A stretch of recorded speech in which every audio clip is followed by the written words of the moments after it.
Namaste. So Doug. No. Oh no, is this bad? Is something bad happening? No. A lot of people liked it when we did that. They did this thing. Oh. Yeah, it was a hit. It was my favorite bit. Mine too. I didn't even plan it. That's true. We just kind of did that. The best bits are Spur on of the plan, moment. I feel like. No. Hey everybody, and welcome to season 37 of Spine Chill, the number one asymmetrical horror and DVD podcast, highest rated and longest running And asymmetrical horror and DVD podcast. happy anniversary, everyone. Our first entire year 1 of year to Spine podcasting. Chill. We are 1 year old. We're Even Doug's clapping. nearly 12 months we've been doing this, so that's huge. That's Yeah. incredible. Yeah. And what better time to hand out a much-deserved promotion? We got the results back. And Doug, Gary, and I, as co-hosts, we are so happy Very to announce happy. that you have been promoted from recurring guest to junior co-host. Let's give it up for Doug, everybody. Amazing. How do you feel, Doug, Doug? You don't look as happy as I thought you would. You're just holding it back. You're holding back the tears. Holding back tears? It's okay, Doug. Yeah, You can cry in I'm front holding of back us. tears, but they're not the kind you think they are, probably. Oh, You said junior co-host. yeah, that's right. Junior. Oh, that's... Well, Doug, we do have more news. We actually have Actually. more. Oh, yeah, Just okay. wait till you Okay, hear yeah. the whole thing. There's Okay. more. Okay, yeah, If I'm that patient. Let's go. that didn't make you like over the moon happy, this will. Right. I've got a very lucky honor right here now, John. I would like to inform you that you have also been promoted. What? Yes. Really? You're now a senior co-host. Wow, what an honor it is. Thank you so much. I can't believe it. I've always wanted to be a senior co-host. You've more than earned it. Oh, come on.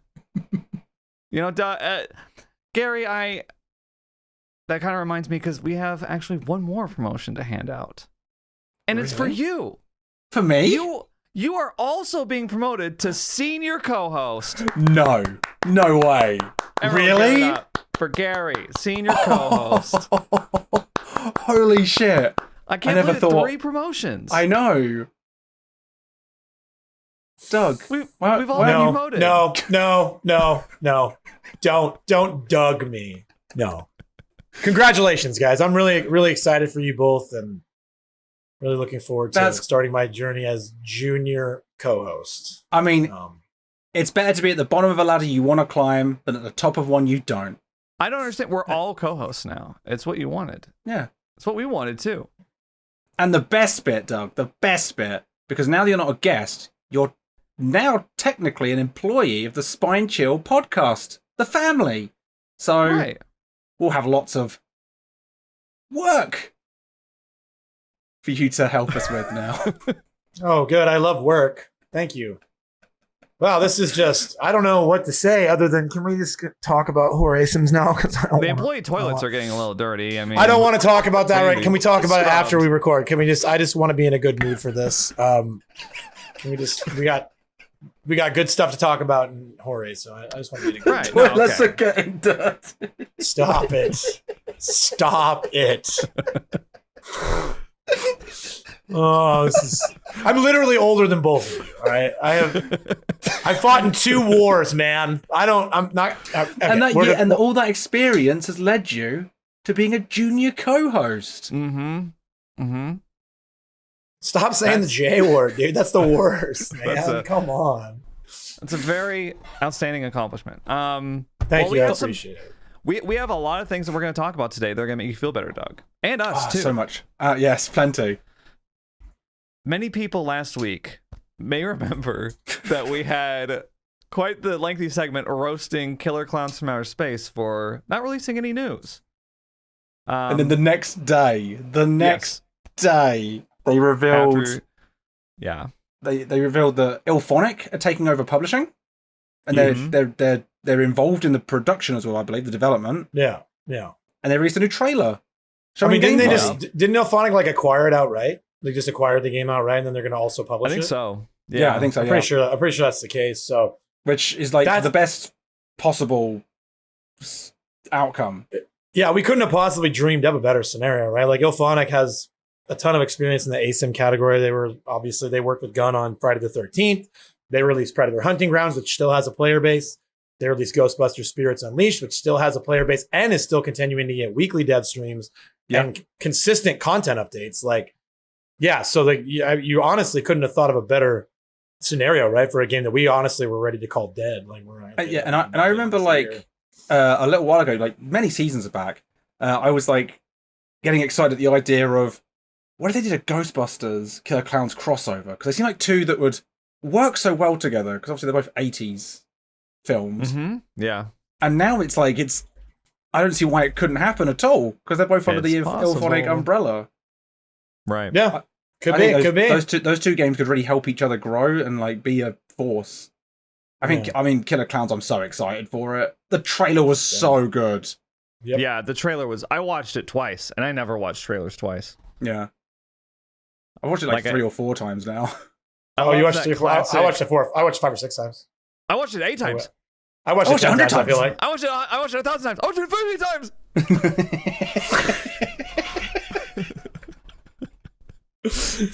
No, but it was great. It was a great trailer, though. I loved the gameplay that they showed. I love the music from the movie in the background. Oh, the song was so good. Yeah, I just loved it. It looked so chaotic and fun. They showcased so many different scenarios, like the combat. I think I said this in our group chat. It reminds me of what VHS promised to be. Like this chaotic 80s themed, combat back and forth. I was watching and I was like, this is like what we wanted from VHS, and it's never going to happen now, but we'll get it with this new game, I think. Yeah, like I like all the guns. It was really interesting seeing so many weapons on both sides. Like the fact that, in Friday the 13th, obviously Ilphonic were involved, so like, I forget the guy, the man who would turn up with the shotgun. Tommy Jarvis. Tommy, yeah. It's kind of got a vibe of that with the police officer with the gun. Yeah. I wonder if there's going to be a similar mechanic. Who I don't like, she, in the trailer, all I could think was, that looks like Sybil. From Dead by Daylight. She does look like Sybil. Yeah, Sybil Shepherd from Dead by Daylight. Or Sybil Bennett? Sybil Shepherd. Don't know, she's got like the best screamer in the game. Isn't Sybil Shepherd an actress or a musician? She's an actress. I always want to call her Sybil Shepherd. Yeah. But yeah, like it looks fantastic. I'm really glad you brought up VHS because one of the first things I thought of. I know, shut up, you're happy VHS. You know what, man? As a junior co-host, all right, I am fed a near constant stream of copium. I have to that's all. It keeps me going every day. I thought you were like pulling rank then. No, I'm not yet. I'm sure I'll use it eventually, but not yet. No. My point I'm trying to make is we had last year purchased by another dev team who's going to revitalize it. We got Killer Klowns, who's purchased by Ilphonic. They're going to bring it back. This gives me hope because I will die on the hill of VHS being the best 4v1 asymmetrical game that's ever been made. Like pound for pound, game design, art direction, map design. The game is real fucking good. And of course I'm sweaty, so it makes sense that I like a competitive game. But like the point I'm getting at is that this gives me hope that somebody out there, especially when we're seeing like an ASIM boom, because we'll talk about this more, but Texas Chainsaw still competing with Dead by Daylight on DLC day in terms of Twitch viewership. Yeah, right? Right? So we're having a little ASIM boom, right? I'm sure Ilphonic went out and got Killer Klowns. I'm sure that it's not lost on some of these studios who love money that this genre is viable, right? So maybe somebody picks up VHS. Well, VHS I'll keep an eye on eBay, and if it turns up on there, I'll buy it for us. I mean, I would love it if we could do it. I mean, I would do it. I don't know things though, Gary. Like you guys are the ones making video games. Like I could definitely be a hype man. I know exactly how I would change the design. I think did I speak with this in the past about like how I would call it like VHS fast forward, and I would like I would age all the characters. I would like make it keep the style, but make it all look a bit more degraded and a bit more sinister. Yeah, darken it up a little bit. Yeah, make it look. I don't think you have talked about this, or if you did, I wasn't paying attention. That's I would just make all the characters older because I hate that you have to play as children. I'd make it a lot grimmer, darker, keep the kind of artistic style though, because I do like it, and just make it feel like a horror game for grown-ups, not a children's game, which is the sweatiest thing I've ever played. Because it's like, as you say, I agree. The design is excellent. It's the best competitive ASIM game I've played because the balance was so good. Yeah. And it kept getting good too. Like long after everybody gave up on it, there was like 9 of us still playing. Like they kept making great changes that made the game. It's like it hurts bad because like if the game had launched in the form it was in when the game died, it would have done way better. If it had also launched with a team that knew what the fuck they were doing and had people advertising it, had community managers that were out doing influencer outreach, if they had all those things, right? It's like, it's one of those situations, these come up all the time. Like if they had done things right, it would have been great, but they didn't do things right. I do want to do a video like breaking down the failings of some of these ASIM games and where they go wrong and just say, right guys, if you ever make a new ASIM, just watch this video first. Yeah. It would be great for you to do that. Then I'll do a counter video and be like, this is why Gary's wrong, because these games were all amazing. I obviously didn't get too much into VHS, but I would say one of the main reasons that it failed was the new player experience. Like it was so balanced and so sweaty and so like optimal for people that have put a ton of time into it that when you jumped in, it was kind of a shit experience. And I think that's one reason why the player base undeniably dwindled very quickly over time. And just from what I see in the trailer for Killer Klowns, it's really early, but it seems like there's enough chaos and fun focus toward that hopefully won't be an issue. So that's kind of what I meant when I said, about VHS. Yeah. Right. Well, and I would argue that Texas Chainsaw also has a pretty steep learning curve at the very beginning. But the fact that it's 4v3 and that there is no MMR and, maybe I'm softening my position because I don't know if you guys have noticed, and we'll probably talk about this more, but like the matchmaker, they have a matchmaker. They're full of shit if they say there's not a matchmaker because it's trying to match account levels close. Because as my account level has grown, I'm account level like 50 something, 53, 54 now. And I get nothing but 40s and 50s in my lobbies. Like every once in a while, they'll pull in a lobby of random numbers. And every once in a while, typically because they're in a group together, I'll get like some lower level accounts in my lobbies. But when they're pulling solos in my lobbies, when I'm playing family and I'm playing victim, it's all within 15 to 20 levels of my level, which is pretty high I've got 116 hours in the game already. So my level is pretty high, right? So there's a matchmaker in there of some sort. It's not an MMR, right? But it's a matchmaker. But my point I'm getting at is if you're a newer player on Texas Chainsaw, odds are, unless you're grouping up with somebody who's experienced, you're probably pulling other newer players, other fresh accounts. And so you're getting that early experience, right? So you're able to kind of get your feet under you before you start going up against the more optimized teams. So yeah, and I agree with your statement that you're making with Texas. I think it's going to be similar with Killer Klowns because again, what is it, 3v7? 3v7, yeah.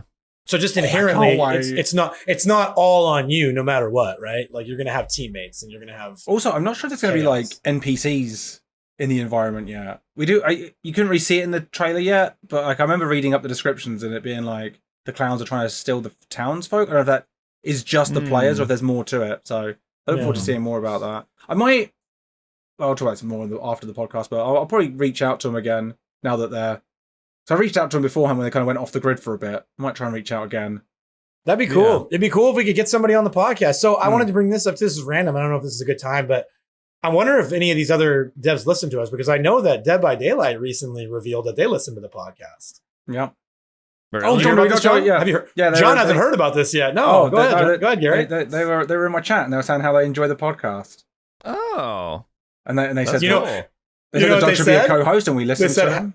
Yeah, they said hashtag make Doug a co-host on Gary's channel. I got 3 people sent me that in DMs. I woke up and I was like, aw. And look at you now.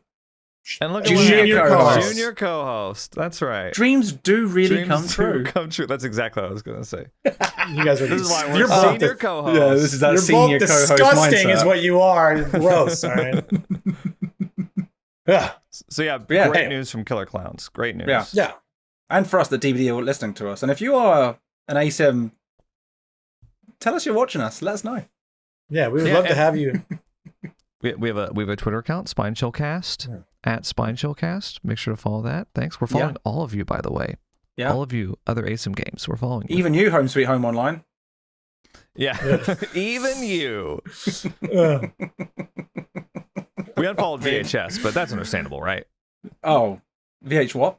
Did you unfollow them when they protected a groomer, or did you do it when they killed the game? Which one? Which action was it? It was post groomer, but pre game death, actually. Gotcha. Yeah. Okay, so good time. Right in the middle. Yep. Healthy timing. I probably still followed them after I said that, so that's fine.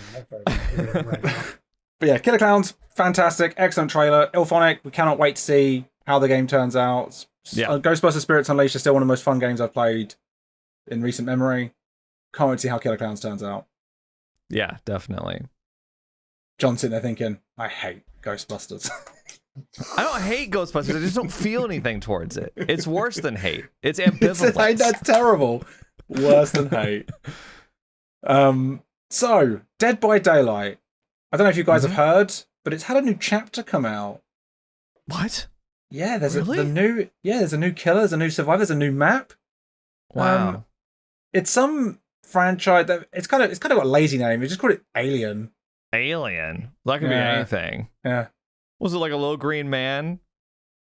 Kind of. It's like a little dog thing. A little dog. It's like a rip-off of the Demogorgon.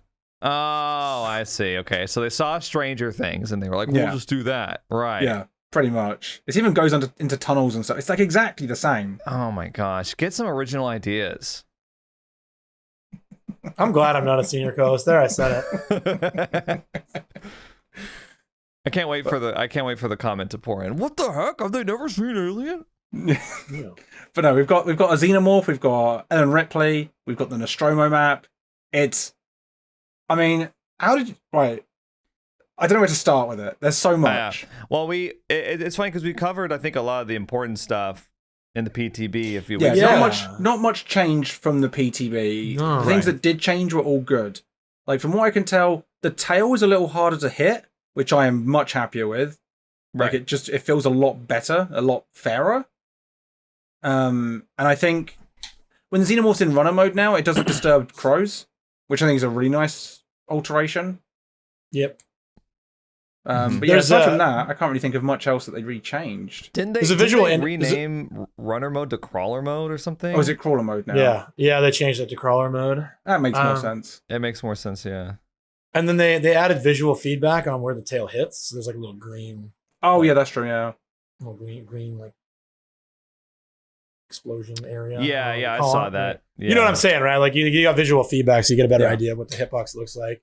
I mean, it suffers from some typical Dead by Daylight stuff, right? Like sometimes you feel like the tail goes straight through the survivor and it doesn't hit, and then sometimes you feel like it's a foot away and it whacks them. And so I'm sure that they'll dial it in. Wesker was the same way. It's got a bit of a Huntress Hatchet vibe to it at the moment, which I don't mind because Huntress Hatchet's fine. Because sometimes I feel like I get hit round the corner. Sometimes I feel like I hit people around corners. I'm like, that feels fair. But I love it. Yeah. I think it's going to be very strong and very fun killer to play. I enjoyed it. I played a fair amount. I really enjoyed playing Xenomorph. I've heard already a lot of complaints about facing Xenomorph, although I was not able to play against many. Yeah, people were complaining. People hate playing it. People hate playing against Nemesis too. It's though. day so I think two. I think it's similar to that. I think it's one of those like. I mean, every time I'm like having a rough match against a Xenomorph and I just see it crawl away, I just go, "Oh, I'm so happy." It just just washes any frustration away seeing it in DBD. It's like DBD is, we've talked about this before, but and they've definitely harped on this recently about being like the Hall of Fame of horror, but. Like, now that they've added the Xenomorph, it really is starting to shape up that way. They had the serial killers before, and they kind of delved into the monster territory a little bit after that, but with the Xenomorph, it's official. Like, it just brings something different to the game. Yeah. I really love that about it. Yeah, there's not much else for them to get. Yeah, like, yeah. But there's infinite possibilities. I mean, like, in terms of, like, the big ones. In terms of, the big ones, yeah. Xenomorph was, like, the main missing piece, I would say. Because, like, I would like to see the Thing, for example. Oh, that would be so cool.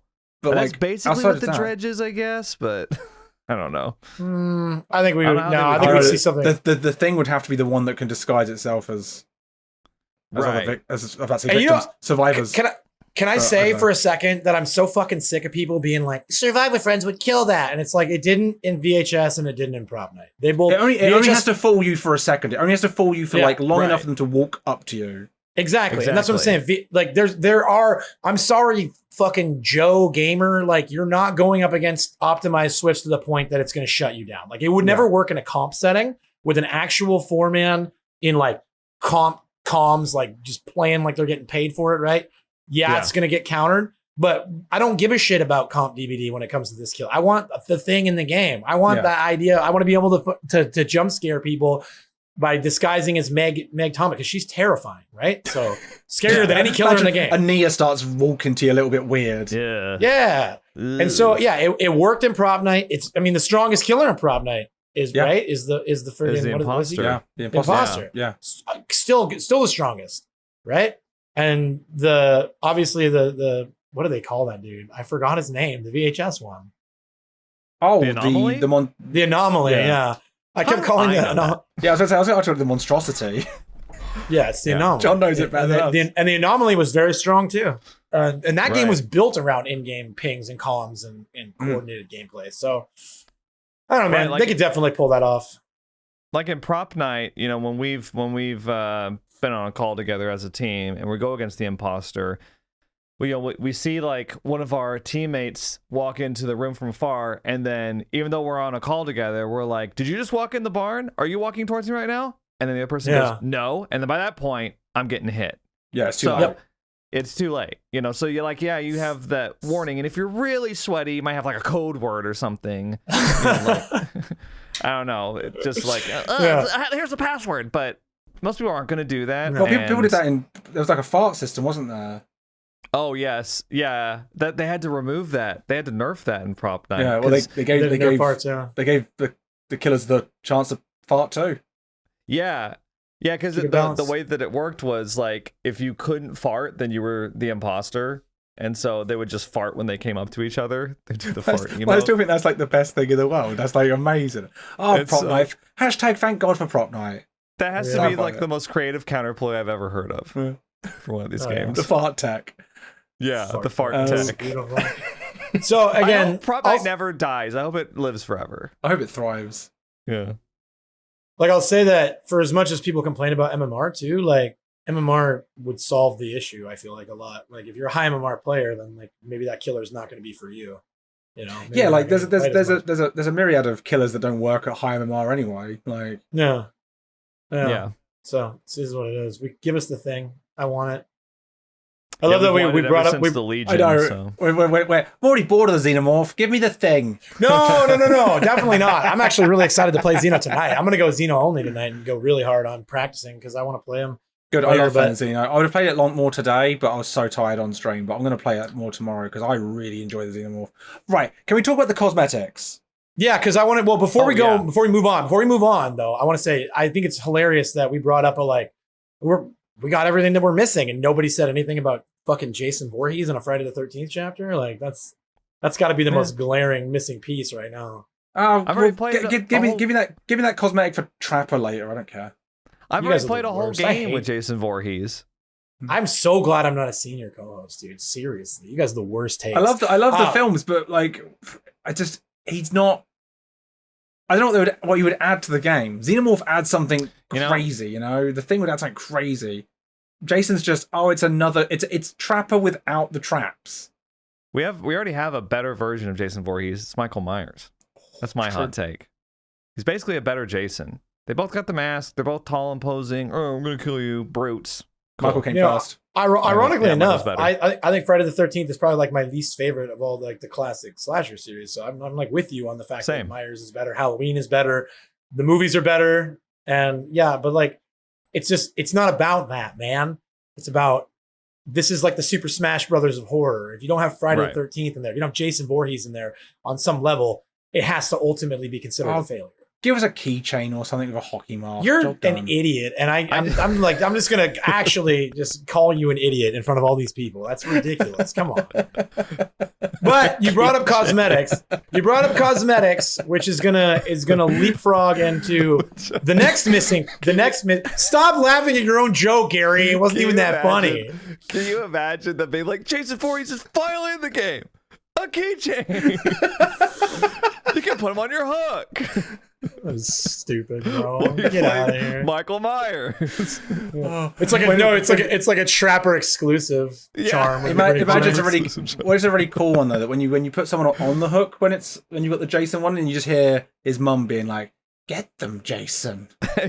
Make them pay. Kill them.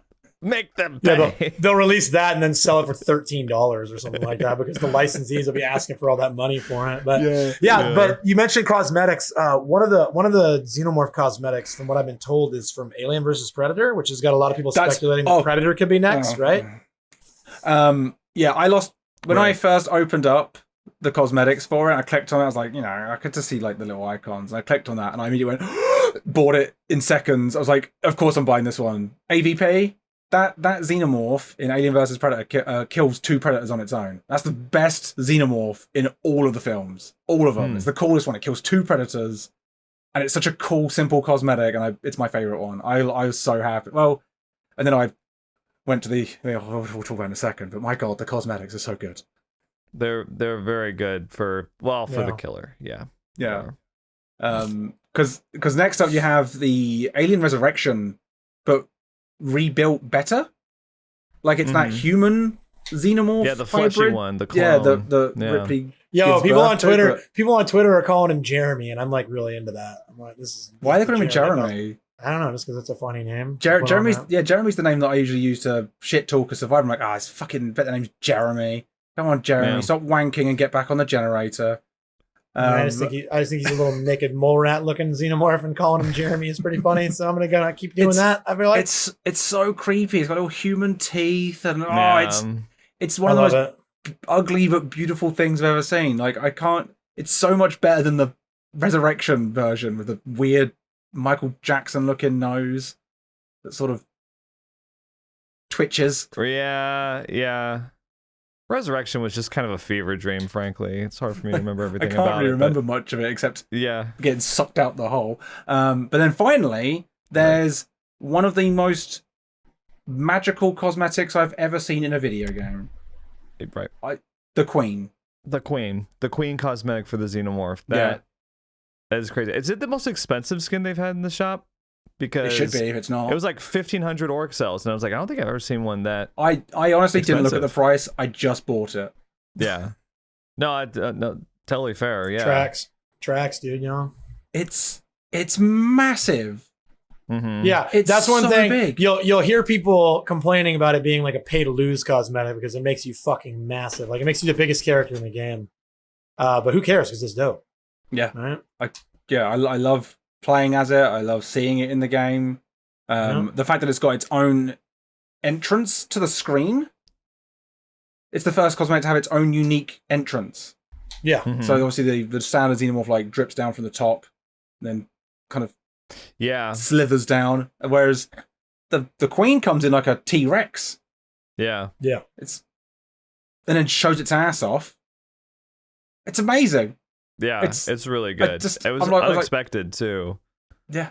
Yeah, it shows its ass off, and the Thirst community of the DBD Twitter was very excited about that. Yes. Oh, they're a tizzy about literally anything. So big whoop.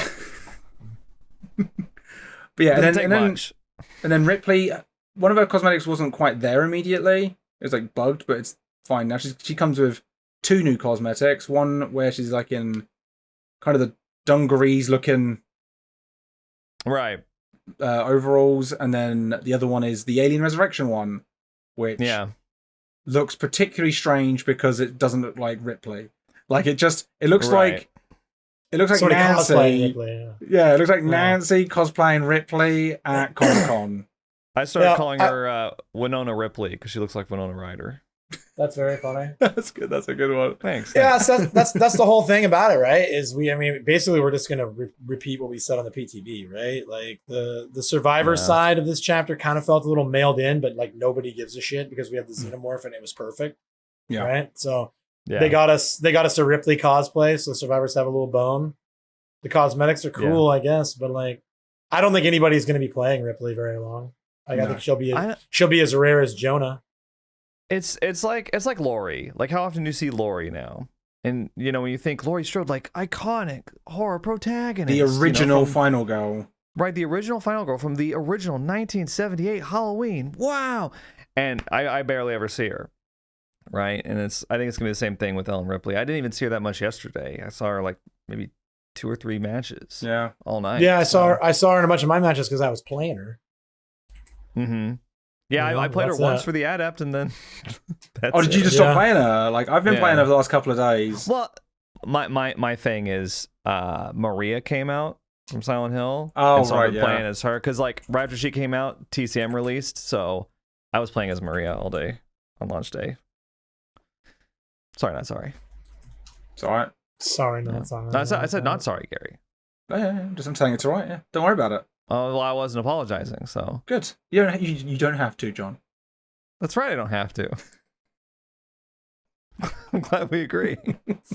Wow, is there already a rift with the senior co-host team? No, the senior co-hosts have never been stronger.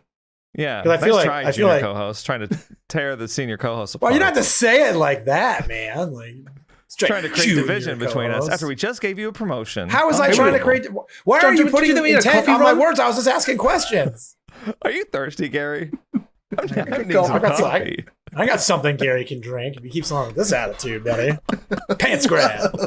Whoa. I'm literally about to DM Gary a pants grab right now. And it's behavior like that is why Doug was promoted to junior co-host. I'll take it, honestly, at this point. Good. Better than getting canceled. So. Yeah. Better than getting cancelled. So, we've got new killer. We've got 3 new perks. How are we feeling about those so far? Ultimate Weapon, Rapid Brutality, and Alien Instinct. I want to love Rapid Brutality, but it sucks. Same. Oh, yeah, Rapid Brutality. I want to love it. Like, probably the worst one. I wanted so badly to make it work and like a save the best for last build because I figured like Xenomorph, save the best for last. You have the tail to hit the obsession, it'd be perfect, right? But that extra 5% doesn't do anything. I think that they need to. I think there's 2 ways you made for this. I think there's 2 ways you can make that perk work because they disable Bloodlust, right? So bump it from 5 to 10%. I think would still be okay. Or leave Bloodlust 1. Rapid Brutality, but like Bloodlust 1. So it could say Bloodlust disables after Bloodlust 1. And then maybe it would actually be good enough to run. Yeah, I like both of those ideas. Either or. But as it stands now, I'll run it to be stubborn, but it's not good. What if you just extended the duration? Because right now at rank 3, I think it's 10 seconds. Is that right? Yes, 10 seconds. Okay, yeah. I guess if you 20 or 30 maybe would like start to make it matter because you'd start to get building on the diminishing returns of them throwing pallets and whatnot. So yeah, I actually think I might even like that more now that I think about it more, like getting more extended value rather than short-term value.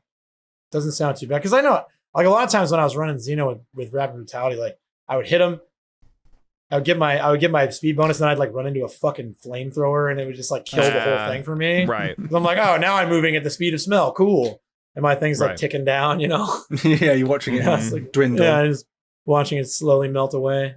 But I want to love the perk, and I would love to see them tweak the perk, but it didn't get tweaked off of the PTB, and I don't see it being tweaked anytime soon. So I think it's just dead perk status. I'll probably still run it though because it's funny. Alien Instinct, I've heard people are probably running it on Plague and Legion, which I can imagine that being very effective. That's the one where the aura of the furthest injured survivor is revealed to you for 5 seconds, and they suffer from oblivious stat spec for 20 seconds. So, I mean, that one's viable for some killers. It is actually quite fun. I've been running it on the Xenomorph.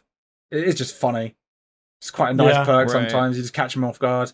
But the one that I think is the sleeper is Ultimate Weapon, which I was saying briefly to you guys before we started was I think someone's going to make a video about this perk and it's going to spread like wildfire. So maybe we should report it first here at Spine Chill, because I think Ultimate Weapon is going to be a problem. So if anyone doesn't know, whenever you open a locker, Ultimate Weapon activates for 30 seconds. Survivors entering your terror radius scream and reveal their location to you. Those survivors suffer from the vision status effect for 30 seconds. Yeah, it's a very good tracking perk. And they scream when they're in a locker. They work. It works everywhere. So Your only way out of that is running. What was that? Or Calm Spirit. Oh yeah, I've been running Calm Spirit since I've Calm Spirit could end up back in the meta. People start running Ultimate Weapon a lot. I've ran Calm Spirit all day, John. All day today, just to avoid this. I believe it. Well, so you never had it used against you then?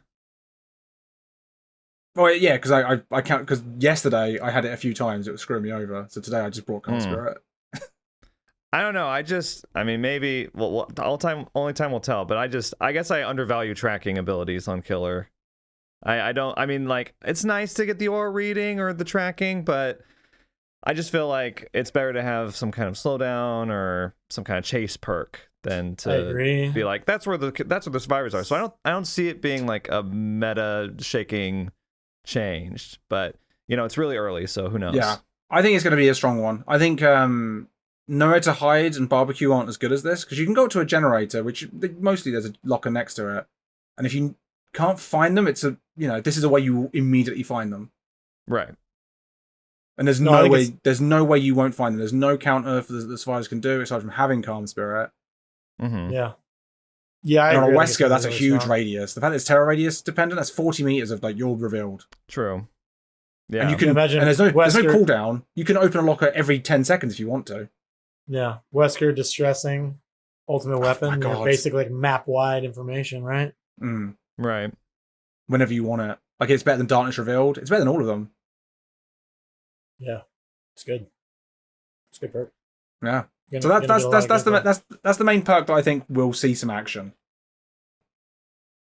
Yeah, I mean, I don't doubt it'll see some action, especially compared to the other two, which as we've just discussed, are kind of not so great. Fun little perks that you might bring for a laugh. I think also like on the Killer side, didn't DBD release some numbers pretty recently? I don't think we discussed it on the podcast about like the most used perks on each side. Oh no, I didn't look at that. I remember someone tweeting out about it. I never looked into it. Maybe it was a behavior, but it must have been. Maybe it was one of those API websites. I don't know. But something I noticed about it was that the most used perks for Killer had higher percentages at the top than Survivor. So like basically what that meant is that Killers were using fewer, like a lower variety of perks than Survivors were. And that totally tracks with my experience with the game, and I'm sure with y'all's too. Is like, when you look at Survivor builds, Windows Opportunity is one of the most used perks, but you'll see For the People. You'll see, well, now that For the People has like more of a meta purpose, that's different. But you know what I mean? Like just kind of one of those. Yeah, you'll see Blast Mine. Perks. You'll see, exactly. Life occasionally. Right, and I guess some of that has to do with there being 4 survivors out of every 5 players in each match. But I feel like with Killer, there's just a lot less perk variety. So I think it's harder for Killer perks to make a true impact. Probably, yeah. It's also, I think, Killer is the more competitive role. So it's probably people take less risks with their build. Yeah, definitely. Although I have seen other people bring in oppression lately. I've seen a few oppression bringers, and every time it makes my heart go, oh, there's more of us. Because I love oppression. I like that perk too. They just need to buff the cooldown. Yeah, just remove the cooldown. Just get rid of it. Remove it. Yeah, just remove it. Yeah. If Jolt doesn't have it, why does that? I don't know about removing that cooldown when Skull Merchant 3 gens are still a thing. That's true. 20 seconds. 30 seconds. Okay. No, I think they need to remove the cooldown and then delete the Skull Merchant in response. That was my middle ground. Okay, that was my middle ground. So I think that would actually be the perfect way to solve the situation. Right. There really is nothing redeemable about her. Oh, I had yesterday. I was queuing up as Survivor, and somebody brought a Garden of Joy offering, and I was like, I almost want a DC when I see that because I disagree with it so wholeheartedly. But I was like, we'll just see what happens. And then the Killer DC'd, so we didn't play, but it was a Chess Merchant player. They were bringing their 3-gen build and everything, and they saw a Garden of Joy offering, and they were like, nope. That's ridiculous. Why don't you? That's like the least map dependent build in the game. There's a 3-gen everywhere, bro. Just sit on it. You win. Like, if I was playing Chess Merchant, I'd be like, yeah, they're gonna be mad. I played against Chess Merchant on Garden of Joy, and they won. Yeah, they always win. The match was like 45 minutes. They won. Chess Merchant, a pub Chess Merchant went to get the top comp team in DBD, and they got out at 53 minutes. They were able to stall for 53 minutes, the best team in the DBD. If you're a chess merchant, and you're dodging map offerings. Oh man, you're so worst. chest merchant is the worst. Just to clarify, I haven't heard the phrase before. Chest merchant, is that the 3-gen? Stall it out to 60 minutes. Yeah, stall it out. Yeah. Why is it called chest merchant? Because somebody made a comment in favor of it being like, it's playing against the skull merchant is like playing chess. You have to be able to chess. Oh, I see. Sorry, I was like, I thought you were saying chest. Like I was like, skull merchants protecting the chests. With like a bubba in the basement. Don't touch my treasure. No, I was like, what is this build? Moving. Yeah, that makes much more sense. Okay, my bad. Chest merchant. It's about boobs, Gary. But that's actually a fun idea, playing as chest merchant and playing don't touch my treasure with the drones. That'd be funny. Yeah, drone up all the boxes. Like, no. Bring Franklin's in case they get one open. Like, not today, bro. No, don't touch my I'm treasure. the chest merchant. I'm the chest merchant. But yeah, I'm doing on stream tonight. That sounds like a fun joke to try, and none of the Survivor teams will get it. We have to find the chests. No. Yeah, we need a killer version of plunderers, man. So I can see my chests. I want to be able to, because it'd be funny. You bring the cut coin, right? So there's less chests, so you only have a few to protect, right? Mm-hmm. You put the one in the basement, and you get like the one. Yeah, that would be really fun. I'm gonna try that. I think. You gotta be funny. Chest merchant. Everyone's playing Xenomorph, and you're like, I'll play Skull Merchant tonight. And not even look at a generator. No, I'm looking for the chests, man. I'm on a hunt. Like when someone brings Franklin, they just protect it. They're like, no, you're not picking this item up. This is mine. You gotta bring Hoarder, I guess. So on top of the Xenomorph, we have 3 new Survivor perks. Do we even want to talk about them? Do we though? I mean, are they perks? Are they even real? Can we just not talk about them? You guys revealed. I didn't realize the chemical trap had a cooldown, like a timer on it. We talked about that before the podcast. Yeah. So I'm gonna be honest, man. When I faced chemical trap yesterday, I broke it every time just to be like, here you go, buddy. You can get a little value out of your dumb little perk. Oh. Every single time, I could have just not broken the pallet. And instead, what I did was like, you know what, dude? Here you go. Yeah. Someone in my chat suggested they should have made it so you could trap a locker. And with Ultimate Weapon being a perk now, it kind of makes more sense synergize-wise. Like, get a trap a locker. Mm-hmm. I don't know, I think it'd be cool. I hope they do that in the future. I think that's a really nice idea. I like the idea. Like, stuff it inside the locker. Yeah. So it's invisible. I like that. And I like the idea of, what's that? Deception. And then they open the locker and it explodes in their face. Oh, it'd be great. That would be funny, yeah. Just get rid of the timer and just make them be able to put it on any pallet. Like, I don't understand what they're so scared of. Like, right. It's like a temporary slowdown for a pallet break. Like, and it's like, I'm fine with them. I'm fine with survivors being able to put it on an unthrown pallet. Like, you literally go put one on Shank and it stays there. As long as they can only have one out at a time, I'm fine with that, right? Yeah. And then what's the worst case scenario, right? Like, they throw it and then you have to break the pallet, so you just get slowed down for a minute, and then it's done. So yeah, exactly. You know? And they have to charge it up doing gens. If they get off a gen to go put it on a pallet preemptively that's time where they're wasting. So it self-regulates its own balance. I just have never understood why they're so scared of making strong perks.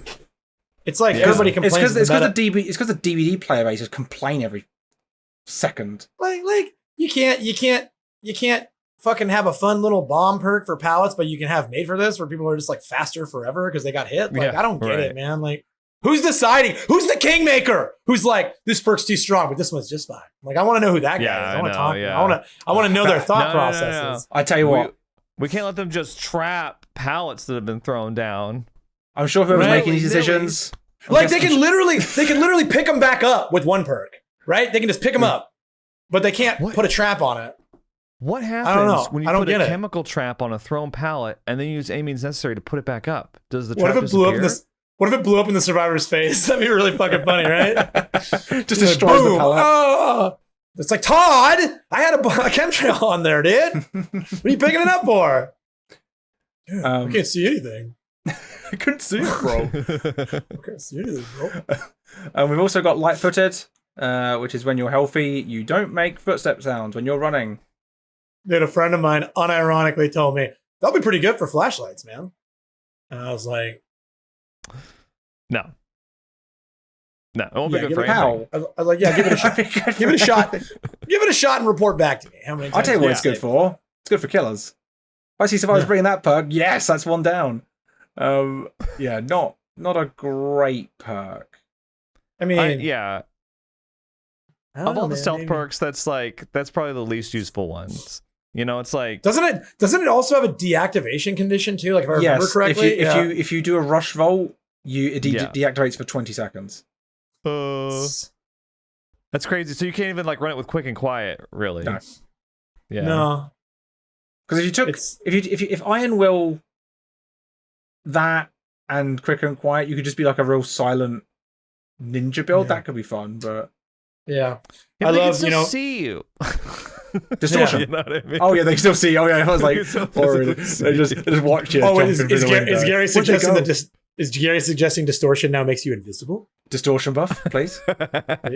So Dead by Daylight, we know that they listen sometimes. They're listening now. We at the Spine Show podcast implore you to make some stronger survivor perks, please and thank you, because it's not going to hurt. I know that the killer mains of Twitter will tell you it hurts, but they're going to tell you everything hurts. Right. They can always just face camp. So the amount of complaining I've heard about buckle up for the people, you know how many times that's actually lost me a game? 0. It's the exact same counterplay as flashlights. You just don't let the person come up healthy. Yeah. Right. It's over. I had someone do it today. I got a 2K. Yeah. They're a good team. That's basically a loss. You're doing 4K? You're in 4K every single game? You didn't stop for the 4K? Gotta nerf it. We just want stronger perks, man. And I guess even killer side might be all right. I don't know though. The more I play with them, the more I have respect for that initial Resident Evil chapter with Jill and Leon that gave us Blast Mine and Flashbang. Because I remember being like initially like a little underwhelmed by that set of perks. I was like, wow, 6 I remember perks, that. like, I remember you not being too impressed. Yeah, but now I'm like, damn. I think that's like the last time I remember getting like multiple perks that on the starter side that I was just like, shit, these are bangers. Bite the Bullet is funny as shit. But Bite the Bullet is funny as shit too, and it can be really useful. That Overcome. You can have some really fun mind games with Bite the Bullet and like Bite the Bullet jukes and stuff. I did one in a tournament once. I juked John Toomey in a tournament with Bite the Bullet around the corner while he's playing Friday. Is that nice tournament? There was one time I was playing Dwight, where he's covered in toilet paper. Dwight. Yeah. It was an almond. And like this killer, I forget who it was, they hit me and I just ran, Overcome kicked in, I ran around a corner, I just started healing, and they came around, they looked right at me, but because I blended into the environment being so white, they just carried on walking because they couldn't hear me. It was amazing. Oh my gosh. That is really funny. We'll talk about this a little bit later, but some of the most fun stealth moments I've ever had in one of these games has been in TCM. Oh, definitely. We'll talk about that later. Holy shit, that game is awesome for that. But before we get to that, there's one more perk we have to talk about. Another game changer. Right. Lucky Star. It's got an adorable name. If anyone doesn't know, that suppresses your grunts of pain and the creation of pools of bleeding for 10 seconds upon exiting the locker. You benefit from the following effect of 10 seconds. You can see the auras of survivors. The closest generator is revealed to you in yellow. Yeah. Any thoughts? I use it with head on, bro, and you can lose somebody. I ran it for my adept match, so like when I left a locker, I was like, "Oh, there they are," and that was it. That was pretty much. I was just like, "Oh, that's the perk." It's good because you can go to them to get healing, right? Yeah. So wait, it gets rid of your grunts of pain and your blood pools, but you keep scratch marks? Yes, I believe scratch marks remain, which is why you have to take parental guidance along with head on and quick and quiet. Right. That's your build. Yeah, if you want to make this work, you take that build. I was going to say, because it could be fun if it got rid of your scratch marks too. If like genuinely, it could be fun to run with head on. Use head on and then lose them. Could be fun. Ooh, what if you ran the one where they can't hear your footsteps too, and they couldn't even hear what direction you went? Oh my can't god, see anything. I'm light-footed! Light-footed, Lucky Star, head on, quick and quiet, anyone? Yeah. So generally, none of the perks, not really game changers. Ultimate Weapon, I think, could be. It could make its way into the meta, potentially, especially on certain killers. I've heard doctors are taking it quite a lot. Myers are taking it.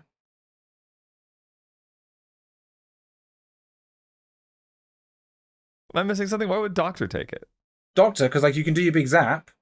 Yeah. You don't hear any screams. You open a locker, you hear the screams. Right. Yeah. You can find people. Like, Doctor's really I feel like Gary's making that up, John. No, people in chat said they've seen Doctors bringing it. I haven't seen it yet because I've been playing nothing Xenomorphs, but I just feel like that's kind of Gary, are the people in chat with you right now? They're always with me in my heart. But no, I can see myself running it on Doctor.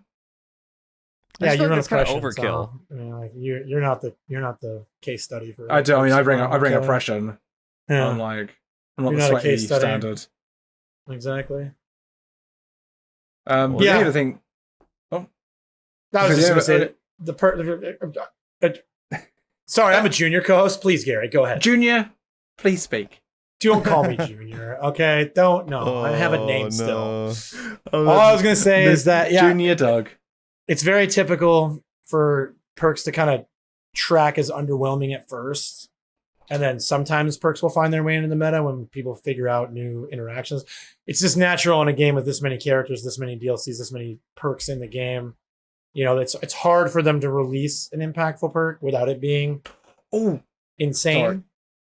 And then it's also hard for people to figure out some of the interactions on like the first week. So we'll give it some time. One combination I did see a Xenomorph bring, which I really loved. They brought Spirit Fury and the Acid Blood. So when you drop a pallet on them, the pallet obviously gets destroyed by Spirit Fury, but you take a damage state because you've stunned them. Oh, that's interesting. Yeah, that could be fun. Yeah, that's cool. Yeah, it was a really nice little combination. I think I died in that match, but I was like real happy. I was like, that's a great combo. I'm stealing that. Yeah, that's pretty fun. Reminds me of the Spirit Fury Hubris combo. That yes, one of my favorite moments playing Survivor was that oh shit moment. And I just so happened to be running Smash Hit. It was perfect. Oh, really? Yeah. It was awesome. I was just like, holy shit, that could have been so bad. But it was so good instead. Yeah. It was Killer just said like, drat. Wait, didn't the Knight get some changes? Oh, I think he did, but I didn't read them. No, I played against yesterday, and he was still just doing the 3-gen thing. So I was like, well, whatever they changed, it wasn't significant. Yeah. Yeah. Oh, Jonah got a new voice as well.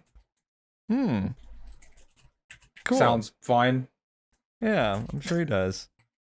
The only other thing we need to talk about DBD is the Nostromo map, which is the same as from the PTB, and it's just still awesome. Yeah, it's great. I love it. I only got to play on it once yesterday on launch day, but I had a great time on that. Europe's great. I've seen the map so many times. Survivors are bringing the offering. Everyone's playing Xeno. I think it was just unlucky. Yeah, it's a really nice map. I really like the not Killer Shack, like downed pod. Yeah. I haven't gotten to have a chase there yet. I've just mostly gone over there and been like, wow, this is great. Yeah. So I don't know how it chases, but it does look really cool. I think you can play some very interesting mind games with it. Mm-hmm. Like when killers like go on the long way to catch you, and you've gone out a different door because there's like 4 exit points. There's like 4 exits. Yeah. There's like one in each corner. Right. And you've got a nice little palette there, which isn't the safest palette in the world, but it can be quite effective if used right. And you've got like, the long way round. It's just it's a nice loop. No. What a great map. I had a mate for this Andy run me at the desk. It was pretty funny. I ended up getting her with my tail, but I was like, I literally called it when she started running towards him. Like, she's got made for this because she's going for the fucking reception desk. And I know that's what she's just like clockwork running in a circle is very funny. I liked it. I like that map. That map makes me happy. Yeah, I think they've really stepped up their map game. Like the cold wind changes, all W's, I think. I think they're all the maps feel fine. Yeah, I wish they would go back to the Gas Heaven one and the other one. Yeah. Gas Heaven and Blood Lodge. Yeah. It's not it. Revert those. And then get whoever did the cold wind ones. Or maybe it was the same people, I don't know. Maybe. The maps have been great lately, though. Blood Lodge feels so small now. I played on it yesterday, and it was like, they were like, the dead zone problem is much worse on that map now, I feel like. There's a much higher chance. I don't know why. I guess just like the rearrangement or something, but there's much higher chance of like running somewhere on that map and being like, there's nothing here. I actually asked, because when DVD was in my chat, I asked them then, what YouTube video would you like me to like analyze a part of DVD? And they said level design. I was like, okay. So that's I'm going to make a video about the level design. and like really analyze the shit out of it, get academic on its ass. Nice. I can't wait to talk about Sheltered Woods and Garden of Joy. You know, we should tell these other ASIMs that DVD listens to our podcast. Yeah. True. We should tell them. Like, hey, it legitimizes us. So they're listening. Your competition is listening. This is why they're winning. This is why. You ever wonder why DVD's winning? Because they listen to the number one asymmetrical horror podcast. The highest rated, the longest running, number one in Romania. But yeah. All right, well, that's good. Alien Chapter for DVD, right? Giant W. I'm so happy. I was so giddy during it. I couldn't believe how happy I was. It's so good. We kind of gave most of our initial reactions when it was on the PTB and stuff, so we don't have a whole lot to say other than, in agreement with what we had back then, but it's all W's, all wins. And those cosmetics, my God. Yeah. Like, their cosmetic game has just been on fire since the Dredge, really. Like, the Dredge was like win, win, win, win, and then like, I mean, the Skull Merchant is terrible a killer they are. She's got great cosmetics though. I know. She's got good cosmetics. It's so annoying. The killer cosmetics have been very good lately, but I feel like the Survivor cosmetics have been hit or miss. Okay, yeah. Can with the Survivor cosmetics, DVD, if you are listening to this one, can you stop putting backpacks on everything? Why does every cosmetic got to have a fucking backpack? I like the backpacks. I like the backpacks, and I bet you the backpacks sell. I would be willing to bet you the backpacks sell. People like backpacks, dude. Can I have Here's my idea for linked sets, okay? Do we really have to have all three of them linked? Can't we just have, like, two of them linked and the other one free-flowing? Like, if they're gonna have linked sets, does the whole thing need to come in a package? I just disagree with that. There've been a lot of linked sets lately on Survivor. Yeah. Every time I see like the new Haddy cosmetic looks great, except for the backpack. I love it. It looks great, but it's a linked set, so I'm not going to buy it. Every time I see it's linked, I'm like, I refuse. I refuse to buy a linked set. Like unless it's a killer. I bought, what was it, Yunjin's latest one, which was a linked set, which I was like, whatever. But like, it's Yunjin, I'll take it. But it wasn't the worst one. But other than that, I don't take them. Yeah. And I did buy the Yui link set from the the special the special Nakamura set. Yeah, which all three of those were linked, but they were so good. It's like they're not like the usual link sets. I wanted to buy the Yui cosmetic so badly, but I was like, it's linked, and I won't use it because I like playing dress up my dolly. Yeah, like I'm playing someone else's cosmetic. Just feels like it's not my creativity I'm expressing. Like Vom Jin, that's me. That's me. It's the apex of creativity. I just threw up in my mouth. I feel like I'm one of those people don't that need a break? No, I'm fine. Thank you. The junior co-host position is powering me through it. I'm one of those people that I always like to run sets. Like I like my sets to match and stuff. So I'm like a set guy. But I think that I'm the exception. I think most people like to mix and match. So at this point, when you link a set, like obviously it makes sense to link the licensed sets because they're probably like, we don't want you mixing and matching with our stuff. But like, I just wonder if there's like a technical reason they link the original sets, because like it just seems like it's limiting. People would like, I know that there's like an overwhelming amount of pushback to them linking the sets. Like people don't like linked sets. Well, there's definitely a technical side to it. So if we look at the Haddy cosmetic, for example, she's got the pink like hood that goes into the dress, which then matches into the bottom. So like it all makes sense that's a linked set because you can't really separate that without it looking really odd.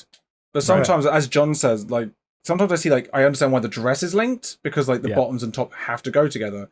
But why does the hair have to then suddenly be linked? Because there's some really cool hairstyles that are in linked sets, but I see no reason why it's connected.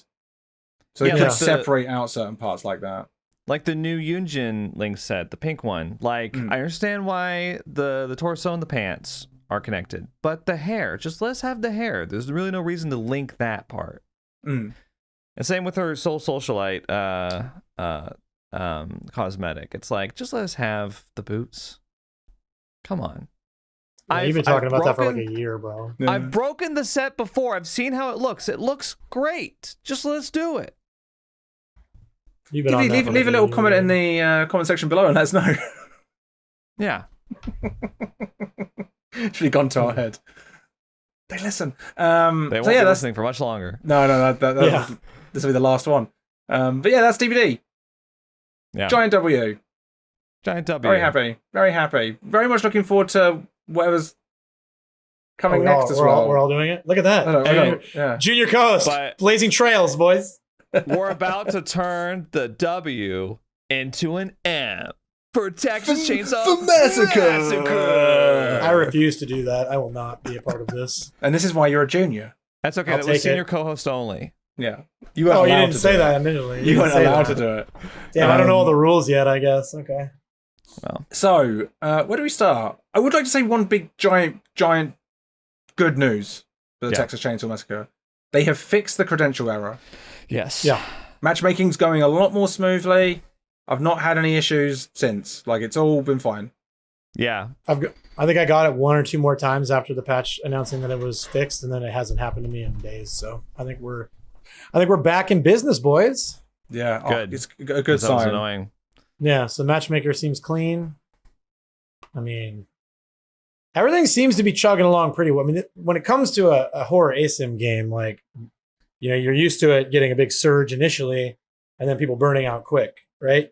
And that hasn't been the case. Like we've had it out for over a week and a half now. And yesterday, throughout the day, Texas Chainsaw remained around 20,000 viewers for the like when the Alien DLC peaked, like when Otz was streaming to 15K people, right? When it was like everybody was coming to check out the Alien DLC, Texas Chainsaw was still around 20K. And by the end of the day, they were back to within a few thousand of each other, viewership wise. Yeah. On Twitch, which of course, there are other indicators. You can't just trust the Twitch numbers, right? But, this is something that tells you that maybe these guys aren't exactly the same as everybody that came before them. Because, like, people are still very interested in Texas Chainsaw. Yeah. Audience interest is important because these are the people that will be buying the games. They will be members of the player base. Yes. So. Exactly. Yep. So, obviously, there's been a week and a half now. So victims have figured out the optimal way to escape on every map as quickly as possible. Yep. And family teams, family 3-stacks have found out the optimal way to hold a game hostage while they slowly bleed you out of resources. It's becoming a comp game pretty fast. But that's just what happens these days. That's just how this. I mean, you just got to accept that that's the way it's going to be. Every game that's competitive in nature. And I mean, I know this is a party game, but it's a competitive party game. Mario Party is a competitive party game, right? Every game that's competitive in nature. Especially when you play it with Sinnoh. We'll have true. And me, I'm just as bad as Sinnoh. Like we're in the same. We've talked about this a lot, he and I. The first week is always the peak. That's always the most fun you're ever going to have. And then once people start to figure things out, it starts to become very formulaic and it starts to become predictable. And so we're kind of getting into that pattern now, where it's now having to try and get over the hump of the tryhards that are going to try and make it. They're prioritizing their fun, and they will use your experience as collateral damage. And I can't make excuses because I do the same shit. I know you do. I got the under 30 seconds kill. And I killed a dude on his first game in under 30 seconds. He was there, man. Like, welcome to Texas Chainsaw. You'll have another game soon. I mean, I'm playing the game. I mean, we play the game, right? Like, they're not going to go easy on us. Why would we go easy on them, right? That's right. They're going for 4-minute escapes. Yeah. Exactly. But it's still fun. I'm still having fun with it. I will play it tonight. Yeah, definitely. Without question. Like we're making plans to play together this week, right? Yes. Yeah. 3-star family spine chill. Another spine chill grouping. And that's never happened. That's never happened that we've had a horror asym game come out. We actually wanted to do it again once we did it once, right? Yeah. Like true. That's true, yeah. Probably we never arranged to play DBD. We should do. I was going to say yesterday on launch day for Alien, everything that we just said, notwithstanding, W chapter, we all did it, 10 out of 10. But I did find myself thinking a few times, I kind of want to just play TCM. I actually played TCM yesterday. I know you Yeah. But you had a very long stream, and that's a long time to just play DBD when you got TCM around, so that's totally understandable. But yeah, I mean, we're playing it tomorrow, so I'm excited about that. Excited, yeah. I think that says a lot, though. Like so I had a kind of a different experience because I've been playing a lot of 3-Stack Family, like with you guys, Linksy and King, and other people. I've been trying to play a lot of 3-Stack Family, and I've been having a great time with that. But I want to see what the solo part of the game was like, specifically for Victim. And I played Solo Family a couple of times, but I was like, this shit it infuriates the fuck out of me. I can't stand it. But I was like, what's Solo Victim like? Because as we know, Solo Survivor is like a huge part of DBD's longevity. Life, yeah. Yeah, their lifeline. And so I was, on last Thursday, I was like, I'm going to play Solo Victim all night and see how it goes. And it was actually pretty fun. I had a surprisingly good time. I thought it was going to be a lot of like, I get out of my room, Leatherface kills me in 10 seconds, you know, or like there was a lot of moments of like my teammates not doing anything. A lot of Sonnies who would still be in the basement while we're working on the car battery, for example. It's tough for Sonnies, though. We had a running joke that Sonny was always going to be the first one to die because either he wasn't in the match and he would be killed by Leatherface in the beginning cutscene, or he'd be the first one to die in the basement and never get out. He's got so low HP, and he's just. Okay, so you guys, I've gotten the under 30-second kill twice now. Both times it was a Sonny. Both times it was a Sonny. And for anyone listening, basically the reason is that Sonny just has the least useful power. His is the power that you hide and you slowly make your way through the map with it. Really, because you can see where noises are coming from. Basically, you've got like a bat.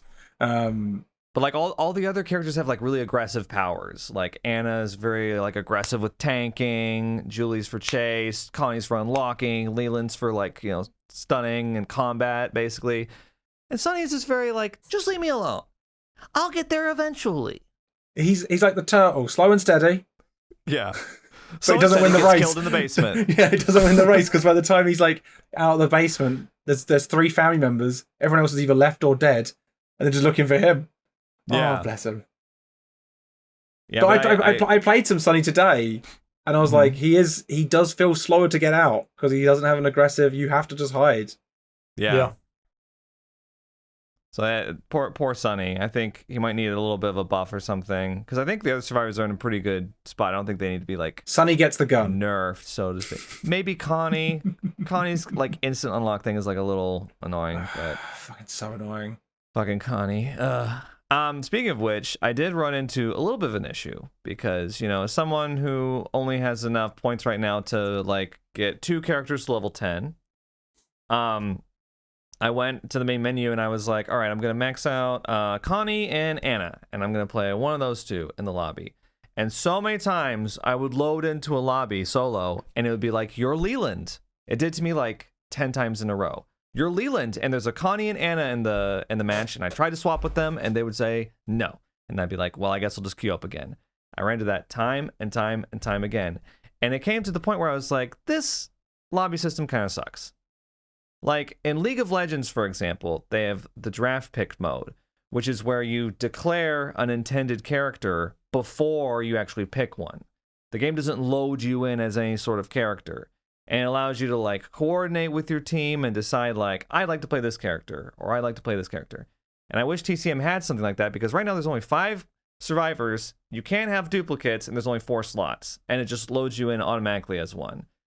And with the way that the grind goes right now, it's not like a ton of people have like 4 options or more right now. They usually only have 1 or 2.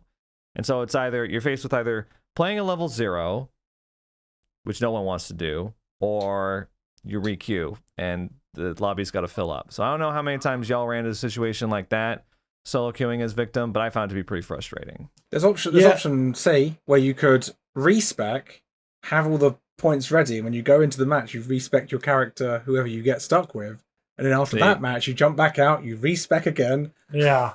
It's another slog. Which you should. It's terrible. Yeah. I've played 116 hours, so now I have enough. I've got like the 3 family members that I mainly play are already spec'd, and I still have enough points to spec 3 more Victims. So I did the exact same thing you did, John. I had Anna and Connie, who were like 2 of the most popular Victims to play. And then I would do the same thing. I just dodge if I didn't get one of the two. I'm not going to play a level 0. So then what I did is I leveled up Julie, so I'd have a third option. And at this point, that's good. I'd say like 1 out of 4 times I have to dodge because I can't get any of the 3 that I've leveled up. But otherwise, like, I mean, you could solve the problem by just being a Sunny main, and then you'd always get your main. You know, like, that's what chat was recommending to me, and I said no.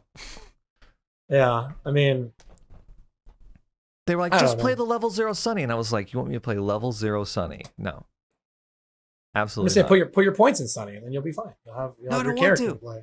I think you get them out of the characters I want to play. I think the trouble is to level up a character, it takes so long to like spend your points. And if you can't select your character, you can't respec. If you could respec on the move, it might not be so bad if they sped it up.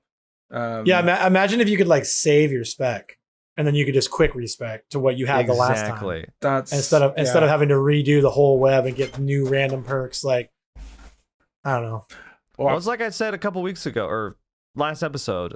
I said like it'd be great if you could save loadouts of different like respecs. So like, you don't have to respec to get into what you were doing before. You could just switch loadouts.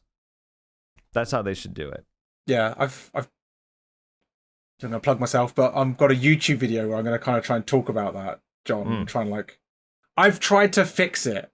I've done my best to use my design brain to fix the problem, whilst also being all academic and boring / awesome. You say so. Don't you like my YouTube channel?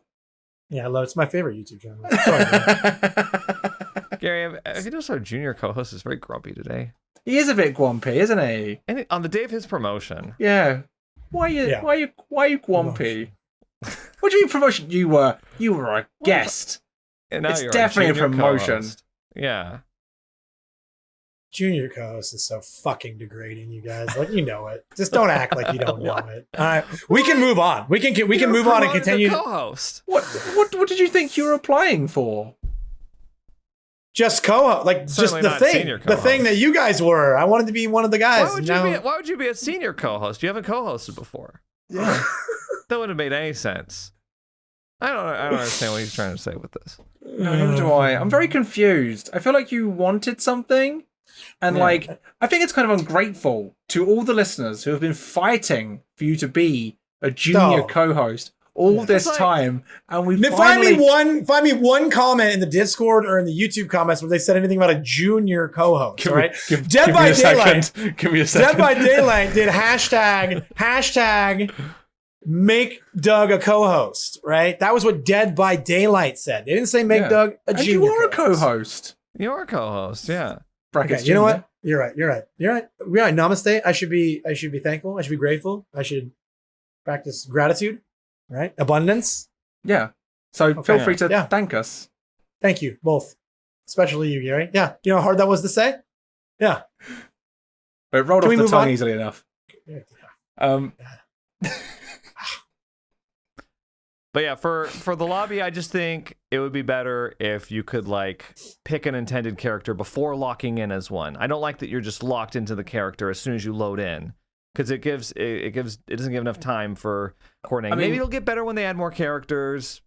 The family side has the same problem because I see a lot of people who don't even try to swap. They just get Bubba, and they just leave. I'm like, okay, well, I'll change to Bubba because I want to play Bubba, or Leatherface.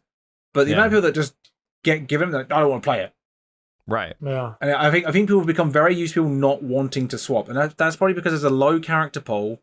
So, and most people, you know, as you say, only have one, maybe 2 characters leveled, and they're not. And you know, if you've got 2 characters leveled, one might be family, one might be victim. So you're not likely to want to trade if you get your character.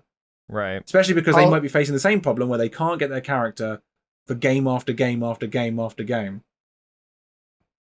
Yeah, there's another issue when you queue up as family is that there has to be a Leatherface player, and a lot of people, I think, are avoiding playing Leatherface because of the evolution of the meta has turned into a lot of people. Do I say this? Do I say this out loud? That like mainly a lot of TTV people, especially, who are queuing up specifically to fuck with Bubba in the basement, Leland and Anna and Julie, and they stun and they stab and they door slam and they do all these things. Yeah, to try and harass Bubba. People have become very confident in the basement. Yeah. It's like the new bully squad thing, right? And it's like, counterable. It's not that bad. I play Bubba and I don't mind it. Half the time I kill the Leland because he thinks he's good and he's not. And the other half of the time, he and his band of little jackasses are down there messing with me in basements. And I have time to speed run the fuse and I actually give my team time to set up. So either way, it's not very typical for a bully game to go badly for my team. If they're wasting time in the basement, they're usually not winning the game. I will say it does feel a little deflating when you're playing Leatherface and you're trying to break a barricade and then someone stabs you in the back and then you go to break the barricade and then someone else comes and stabs you in the back. Yeah. And and you go, right, I'm going to chase you then. I'm going to come after you. And then Leland bumps you. And then as he's bumped you, one of the ones that's already stabbed you in the back has gone and got another one to stab you in the back. And you're like, okay, right, hang on. I'm Bubba. I'm Leatherface for fuck's sake. Right. No. I want how killer mains in DB are like, respect me. I'm the killer player. Like as Leatherface, I kind of want a little bit of I want to be a little bit scared. Like I want them to be a bit scared of me. And so I'm starting to wonder if maybe I think Doug, you might have mentioned this last time actually, or John, you did, like how consecutive backstab should maybe have diminishing returns. Yeah. And I also don't think Door should knock Leatherface on his ass. Every time that happens, I'm like, I'm Leatherface. Right. I've never seen Leatherface fall over in any of the films. He doesn't slip over on a banana onto his ass. Like I feel like a door that gets slammed into Bubba, the door would lose. Mm-hmm. So I think maybe Leatherface needs a slight intimidation factor because he is the family residence. It's fine. That basement is fine. The other two, you are so bullyable by the environment that I think it's maybe he shouldn't be bullied. Against good victims, family residence is tough too. Like they all, everybody's. The problem is everybody's got it figured out now, and so the people that are going in with that as their MO, they already have the basements figured out. Yeah, and I think we talked about this a little bit, you and I, Gary. But the problem is striking that balance between Leatherface being helpless against this stuff, but then also being too strong against people who are not maybe as good at the game. It's a non-MMR game, it's a party game. So it's like the last thing we want is for Leatherface to get buffed to the point that victim is unplayable for the casual player. Because that's what kills this game. Like this, we're in this very delicate balance of the game right now. We're they're off to a great start and the game is great, but there are a couple of bad metas and bad. Can you imagine a game this early in its development period going through a 3-gen Skull Merchant phase or going through an Eruption phase? That's the kind of stuff that would kill this game, right? Yeah. It's not they haven't put enough insurance into the lifespan of the game for you can't over buff him. You just can't. Oh no, I agree. But I think if Bubba was not as much of a punching bag, I don't think it'd be the end of the world because I think the game would still stun reduction. Stun reduction is not going to hurt a bad player because bad players aren't going and trying to chain stuff up. They're not getting or involved. If they are, they're dying anyways. Yeah, right.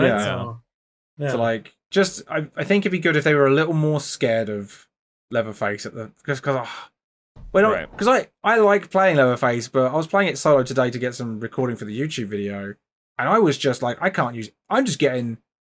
I had 3 matches in a row. I was I'm just got the shit kicked into me. My recording is the Connie's just opened a door. My 2 random family members are not defending upstairs. Yeah, and I'm just being bullied. and I know what I'm doing. Yep, exactly. We've got hours, right? And we still get bullied. So, but again, we mentioned it at the beginning of the podcast. But there's some sort of soft matchmaker that tries to keep account levels close. So although these guys level 60 today. Level 60. Yeah, I'm level 29, and my 2 family members both level 29. I saw level 61, and I was like, that one's escaping. Yeah, escaping. The thing is, if they're gaming like that, they got to play with somebody, right? I have put 116 hours, and I'm 54, maybe 53. So I'm not even close to 60 yet. Oh, I think they were a 4 stack. I think they were 4. Right. Yeah. So they got to put them with somebody, Yeah. But I'd say I think this is going to be good. I don't know. We'll start to hear back from. I mean, they're putting out the Twitter updates on what they're doing with the game. They give us updates on the matchmaker bugs we were getting. They give us some other updates on some other bugs. Hopefully, they're going to be on top of this stuff, and hopefully, we're going to start seeing some quick fixes. This has been a long-standing complaint about DBD that I hope to see Texas Chainsaw be able to kind of break out of the mold or break out of the cycle. Is like DBD kind of takes a long time for stuff to get fixed, like when there's a problem, right? And I'm hoping that maybe Texas Chainsaw is a little bit more on top of like making these changes quick, especially in the early stages, because the game can really suffer from people getting frustrated. If nobody wants to play Bubba anymore, that's going to make the matchmaker tough. Yeah, that's the trouble. Is I see so many people not wanting to play Bubba. That's like, it's fine by me because I want to play him, but right, yeah. At the same time, at some point, I'm gonna be like, you know what? I fancy playing Hitchhiker or Sissy, and it's gonna be like, I need to try and find someone else who wants to play Leatherface. Yeah. At that point, you just have to stack up, so you know. Well, yeah, like I do think family's a lot less fun in solo. Like I did it to record, but I'm not doing that again out of choice. Like I think it's a game I'm only really gonna play when I've got friends to play with. It is incredible to me, and I've only played solo family a few times, but it's incredible to me how many teammates you will get that literally do nothing. Yeah. They don't use their power. They don't look for survivors. They're just kind of like walking or running around. I just don't understand. But I can't really blame them, because if they just picked the game up and they haven't sat through the exciting video tutorials, is horrible, yeah. And then they pick the game up, and this is one of the things that I'm talking about in the YouTube videos. Like, there's the game doesn't really indicate if you do something right or wrong. Right. Like, so they don't know what they're doing. The game doesn't. They haven't watched the tutorials. The game isn't telling them what to do outside of that intro package, which is, again, not that helpful. I mean, John, remember your first experience where you just didn't know we all had it. We were like, yeah. What? And we're. Our job is playing asymmetrical horror games. Like exactly, yeah. Like you're feeling overwhelmed, but you had like other people that were like on top of it that were like, we're working together to figure this stuff out quick. Like, but there are there are people downloading it on Game Pass who've never played DBD. Yeah. Mm-hmm. And then they're playing Texas Chainsaw Massacre. They have no fucking clue what's going on around them. Right. Yeah. I think it'll balance itself out. It'll even out. Yeah, like it'll be fine. We're in the first couple weeks, right? We're in the first couple weeks. I just hope that they got plans. I hope they got plans to keep on making updates, and quality of life changes would be big. I suppose it has leaks of like more characters that come out. I haven't seen them because I've anything to do with the word. Anyone who leaks shit, they're all muted on Twitter, so I don't know any of it. But I've heard rumblings that there has been leaks. Yeah, I know very little, but I do know there is one family member and one victim that have been leaked that are like kind of ready to go. Some of the hackers, I think some of the hackers accessed them at one point. So. I bet I'll get into a match and see the character. That would annoy the shit out of me. Yeah. But hopefully that'll be because the hackers have been going up, I think. People are starting to notice more hackers. But I'm sure that will get dealt with as like the next priority. Yeah, hopefully. You know what I wonder? I just thought of something random. I wonder if the reason why, that Texas Chainsaw crossplay is next gen consoles and PC. And then last gen consoles have their own player pool. It's like the Xbox Ones and the PlayStation 4s are all kind of like in their own player pool. I didn't know that. I did not know that. So I wonder if that's because when they go to apply these updates for the game, because DBD has everybody pools together, like the Switch, old PS4, Xbox One, Xbox, like all the different consoles and PC, everybody pools together. And it takes them a long time to get all the different updates like approved. That's why they've told us that it takes them weeks to get updates out, because they have to get it approved through everybody. I wonder if splitting that up for Texas Chainsaw was to make it easier for them to do updates. Maybe. I'd be interested to ask. I wonder if it's like the PS. I wonder if it's the old gen consoles that really slow things down because. Yeah, I'd imagine they don't have like large teams at Microsoft and Sony that are like managing Xbox One and PlayStation 4 when they're like in their twilight years, right? Yeah, when those consoles are like on the way out, right? Yeah, exactly. I mean, they're on the way out, but it's like, what the fuck do people play on the PS5? Sorry, that's like a different topic. I don't know. Yeah. Oh, I don't know that many people who own a PS5. It's last I heard it was a nightmare to get, right? So I'm excited to talk about paperweight. I'm excited to talk about Texas Chainsaw next week. I think this week's going to tell us a lot. Oh yeah, like I think it's going to be interesting watching the numbers. Yeah, seeing the numbers, the player base numbers, the viewer numbers, the matchmaker. Will average match quality get better or worse? Will the developers continue to be very vocal and tell us about what their plans are? Will they start teasing new content already, or will they start teasing updates this early? Like, what are they going to do? It's exciting. It's an exciting time to be keeping an eye on it, right? Yeah, it'll be exciting to find out what their update rollout's like, because obviously DVD's like every 3 months. Yeah. I think also like opinions are changing so quickly on the game, just from like a meta perspective. Because I mean, just last episode, we were saying like, Cook, probably the worst family member. But now I think we've all got a different opinion on that, because Cook has come around a little bit, especially when you level them up to that point where they can give the entire family wall hacks, basically. Yeah. I'm not sure there is a worse family member. I don't think it like. I don't think so either. Like, I mean, there has to be, but Johnny's like... bad. Johnny's bad. Johnny doesn't do anything to slow the game down. He just tracks, and that's his problem. His low mobility, so he's easy to juke through cracks and pallets and whatnot, and all he can do effectively is track.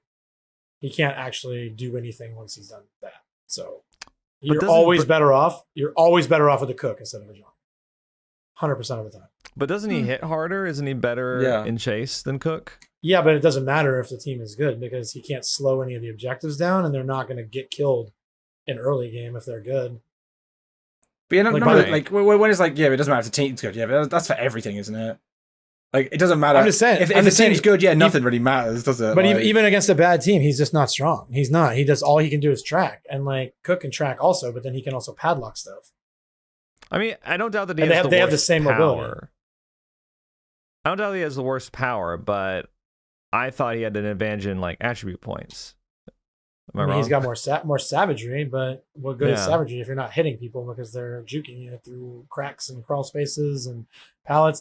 If Johnny had the ability to traverse even one of pallet, crack, crawl space, that might be enough to make him viable. Or if he could break pallets like Bubba can, so you could actually help set up upstairs while he's setting up downstairs, that could make him viable. But as it stands, like, you're always better with somebody other than Johnny. You're always better with Hitchhiker over Johnny. You're always better with Sissy over Johnny. Because again, those two can slow objectives and they can stay in chase. They can actually chase. And then Cook can't chase, but he can also slow objectives. And you can savagery build. I've got my Cook savagery built to where he can hit like fucking Johnny does. Mm-hmm.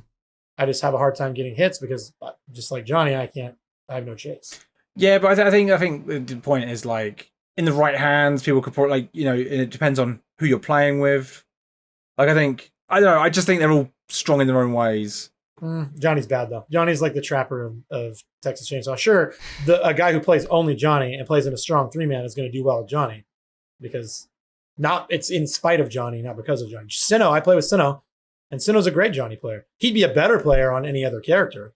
But because he wants to play Johnny and because he excels at playing Johnny, he wins games in spite of being Johnny, not because he's playing Johnny. And we'll give it a week or so longer, and he'll probably be at the top of the meta. He'll be like, Johnny's the best. That's Johnny's impossible. the strongest. His only ability is tracking. We thought the same a week ago about Cook. Like, Cook sucks. Yeah, well. Now he's like, top tier. Okay. Yeah. I mean, is Cook considered like the strongest family member? Obviously, like depending on the situation, depending on the From what I know from the people that are optimizing the game at the family level or the family role, the best comp you can have right now is Leatherface, Hitchhiker, Cook. That's what I thought. Yeah, that makes sense. You get 6 objective blockers between the three padlocks and the 3 traps. Right. You get Hitchhiker's chase, Cook's tracking. Yeah, it's just like that's the optimal 3-man. Yeah, I think gas station in particular is really tough without Cook, Hitchhiker. Yeah, for sure. That they need to deal with that door. That door sucks. Yeah, I don't like it. I just it's inconsistent to me. they've stopped going for that door in my games because all they ever want to do is the fuse box for the instant escape in the basement. I have seen when I've played it recently, or like today, it was like every time fuse boxes. Yeah. I'm guessing that's determined to be the optimal easy escape. Yes, like, easy and fastest. As soon as that's open, and people now know how to get to it immediately, it's like. I found the fuse, and I found the fuse box on a family house, and I powered it up, and I was all excited, and I was just like, great, where the fuck do I go? And then I went down to the basement, and I didn't find it fast enough, and it shut, and I was like, what the fuck? But as soon as you learn how to get there... Well, now I've seen the maps that people have posted of the basement, and so now I know exactly where to go. I think detailed maps of every possible spawn on every basement on every map. I was like, now I just gotta do is study this with my little goggles on, and I'll know what to do next time. I'm not gonna do all that, but I have heard a lot of people that are are good at these kind of games say that basically like the only limiting factor is for winning and losing in Texas Chainsaw is map knowledge. Like whichever in Texas Chainsaw, whichever side has better map knowledge and better map awareness is going to be the team that typically wins. What I've heard. So makes sense. It comes down to the maps, which means that a lot is on the team to keep the maps balanced and bring out new maps, or else the game will get stale. Yeah, it's tough for a party game as well. Yeah. I have a question for y'all? Did y'all have any issues with getting the same map over and over and over and over and over again? Yes. Okay. That is the thing that happens. Yes. Is the game's in Unreal, right? I think so. Because whenever I alt F4, it has a Unreal error pop up. I think it is Unreal, yeah. But I'm sure I saw I need to reopen it and check actually. I'm sure I saw the phrase Unity Technologies. And if there's something Unity in here somehow, that might explain why generator. Yeah, because the random generator in Unity is trash. Yeah. Like it will produce the same number over and over again.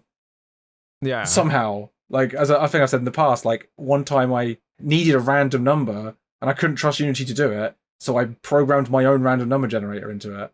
And I wonder... I'm sure I saw it. I don't know. Yeah. I need to recheck it. I forgot to look again. Well, it makes sense, because... noticing it, but... Last time I played, I got Family House twice at the very end. I hadn't gotten it all night until then. And I got Slaughterhouse twice, and I got Gas Station about 15 times. And I was saying there, I was just like, why am I getting Gas Station over and over and over and over and over and over and over again? People in chat were theorizing. They were just like, maybe they increased the spawn odds of Gas Station because, I think we had it on day one, like me, you, Doug, and Sinner, right? And yeah, we got Gas Station over and over and over. Or no, I think when we first started, we got Slaughterhouse. Yeah, it was like me and you and Sinner. When we first went live, it was like 7 games in a row. And then when you joined, John, I think we got Gas Station like over and over again. We didn't really get the house at all. Yeah, that's still my favorite map, Family House. I wish we... Yeah, that's the only map I want to play on. Stuck on that one, yeah. That one's fun. It's got like the most going on, I think. It's got the least terrible basement for Leatherface. Yeah, seriously. What's the one with like all the gaps in it? That's Gas Station. Gas Station. Yeah, okay, that one sucks. Although they're pretty bad on the Slaughterhouse one as well. But the Gas Station one really sucks. But it's a shame because I really like that map. I just hate that door and I hate the basement. Yeah. The map actually, I think, has kind of shifted to being what most people are considering to be a stronger family map, only because it's so small, so you can actually protect your objectives pretty easily. Slaughterhouse is very large. Yeah, Slaughterhouse is tough. And Family House the fuse box is just too easy on Family House. That's something that like a lot of people are saying needs to be changed soon because like that's the 2 to 3 minute escape. That's how I've noticed, like, especially when you're playing randoms, they're not protecting it. So like as Leatherface, I'm having to like eventually go, right, it's been a couple of minutes now. I haven't seen all of them. I'm going upstairs. I'm gonna have to go destroy obstacles, make sure I know where the fuse box is so that I can go patrol it. And usually by the time I get up there, it's like it's already done. I'm like, bloody hell. Right. Yeah. Yep, it's rough. Yeah, because like again, victims are like bold. They don't care. They just run right past me as well, like destroying an obstacle. I was like, did I just see a Connie run? And then I just hear the door's power. I'm like, oh, it was a Connie that ran past me as I was destroying stuff. That's such a Connie moment. Yeah. That was a Connie. She's not here now, but she was here earlier. Yeah. So one thing that I will say that's nice about there being so many annoying victims is how satisfying it is to kill a Connie or a Leland, especially if you kill a Connie in like the first minute. Like if she speed runs the door and you just get her at the door. That's the best feeling. I expect us to do that a lot on tomorrow. Like, together, us three killed Connies and Lelands so quickly. Yeah. I think that'll be a lot of fun. It's therapeutic to murder a Connie. But the best thing in the game. I still like followed by Leland. Leland's I was about to say, I like killing Connies, but killing Leland. I think every Leland is a dickhead, but some commies are. Like most commies are like speed running, but all the Leland players are all assholes. I think every Leland is a dickhead is my favorite thing you've ever said on the podcast. No, it's true. That is so funny. Yeah. It's so true. It's something I noticed when I was playing Victim. Like I was getting tons of like random Leland teammates. They were just dickheads. There was this one Leland. Oh my god, I couldn't leave the match early because I would lose my XP because I was having that bug. So I had to sit there while he was teabagging at the exit for literally, no exaggeration, like 6 or 7 minutes. Was there any family watching him? No. Oh. No. There weren't. He kept like making the chicken go off over and over again too, so that they would come and see him. And he was like moving around with grandpas, to show him. And he would just be sitting there going up and down, up and down. Now, just keep in mind, the family that we were against for this one was account level 0. Okay? So he was celebrating dunking on some fresh installs. And it was making me so angry. And that was like Exhibit A for dickhead That's Leland. That's Leland. That's our Leland players. He wasn't the only Leland player that I played with that night that kept the game hostage either. There was another Leland that just like stealthed around in the basement for like 5 more minutes after he was the last one in, and he didn't even go for an exit. I don't know what he was doing. I think the game just ended actually, if I remember correctly, because there's like that thing. It's like you've got 5 minutes left or whatever that pops up if you've been in the game for too long. Yeah, I think the lobby just closed. I haven't seen that come up. It's really awkward. The game just ends. Yeah, it's very strange. Well, so the last person can't just hide until clock runs out, right? So no, I get. I think if that happens very unceremoniously, like it just fades to black and then it takes you to the results screen. What it should do is the person who was hiding and like wasn't going for an escape, it should just go loser like across the screen. Yeah, I agree. It should do that to Leland's. Yeah, just Leland's. Just even if the Leland already got out, they just bring him back and call him the loser. Yeah, I'd be fine with that. I would love that cutscene of them just like hauling him back, kicking and screaming, "No, no!" I speed ran the fuse. I didn't lose. That's fine. I would love that. Oh, I'm looking forward to tomorrow. That's gonna be fun. Yeah, I am too. I was literally just thinking the same thing, Gary. I was like, I can't wait for tomorrow. Get out of my head. Just think of how many Lelands we're gonna kill. It makes me grin already. Oh, thinking about to killing suffer them. so much. I know. Who's gonna bother? I think we should spare all Sunny players. We can jump about. I don't. Nope. Never mind. I don't want to play with you guys anymore. Spare all Sunny players. I don't like the idea of sparing people. We're not gonna spare people, John. Sunnies can be little shits too. Sunny's the best in the game at the infinite loop door slam. Gary, you all right? I'm fine. I think you killed Gary. All right. Well, it's been a great episode. Thanks for tuning in. And we'll see you next week. Gary, you gonna recover for the sign off? Yep. See you next time, everyone. On behalf of all 3 co-hosts, see you next time. Hugs and kisses. Bye, everyone. Hugs and kisses. Hugs and kisses. Yeah. Yeah, Doug. Yeah. Happy 1 year. Yeah. Bro.